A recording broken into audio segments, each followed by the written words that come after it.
Hello, I'm Dania Jekel, the Executive Director of AANE. I want to take a moment to wish everyone a Happy New Year. I'm sure we all share a fervent wish that this year will be easier than last, and we can begin to heal from the difficulty, trauma, and loss we have experienced at the hands of this pandemic.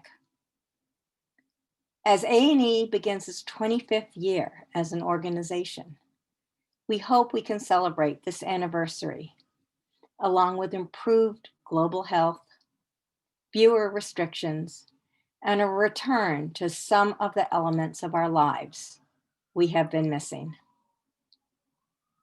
In these continued days of isolation, I want to recommend a series on Hulu called Everything's Gonna Be Okay. If you like a quirky series with lots of neurodiversity, be sure to check it out. And by the way, it even includes a friend and member of our AANE community from California, Lillian Carrier, as the autistic girlfriend of the main character. The series opens with the death of the father and the responses to his death by his two daughters, one of whom has autism. The character is played beautifully by Kayla Cromer, the first actor openly on the autism spectrum to play an autistic character in a leading role for television. Watching the series reminded me of all the grief we experienced in 2020 and how universal and varied grief can be. Of course, we experience grief with the loss of someone or a pet we love, but there are other kinds of grief experienced by people on the spectrum, which are important to acknowledge. First, there can be grief, which comes when one feels one has not lived up to expectations, either one's own expectations or the expectations of family or society. For some, this can be a debilitating feeling, causing low self-esteem. I have seen this sorrow and grief turned inward to significant depression and turned outward toward anger and sometimes envy of others who seem to have fulfilled their dreams and reached their goals so easily. Then there is grief that comes when you are on the spectrum, but don't want to be autistic. The struggles, bullying, and alienation people on the spectrum often feel living in a world made for neurotypical people sometimes makes them want to be neurotypical themselves. They may think a neurotypical life would be easier. There would be less exclusion, easier friendships, and possibly romance. Sadly, our world makes it difficult for those who are neurodivergent to embrace who they are, and they often view themselves as broken and needing to be fixed or changed. We wish no person on the spectrum would mourn for who they are, because dealing with this grief can bring a life of unhappiness.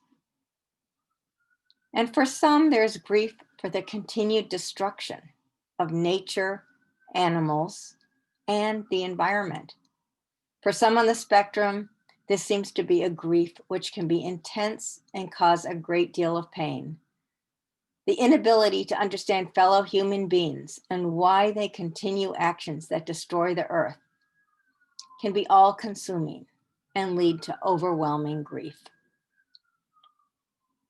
I recognize this is a somber topic, but one that I feel is necessary to discuss.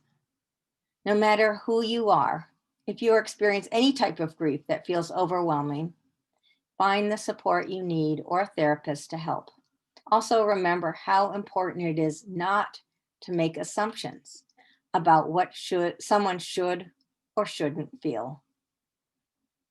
One of the keys to working through the types of grief I have just mentioned is self-acceptance. Understanding yourself and your unique qualities, finding a life which suits who you are and has meaning, and taking pride in all your achievements. If you grieve for the environment, channeling that passion can help you take constructive action to help. Recognize that even small efforts can make a big difference. If you have a loved one who struggles with this kind of grief, let go of any judgment you may hold. Recognize their talents, celebrate their successes, and support them in their effort to forge their own path. I am encouraged by shows like Everything's Gonna Be Okay. It not only provides a positive portrayal of someone on the spectrum who is self-assured and embraces her identity, but demonstrates the skills and talents of actors on the spectrum.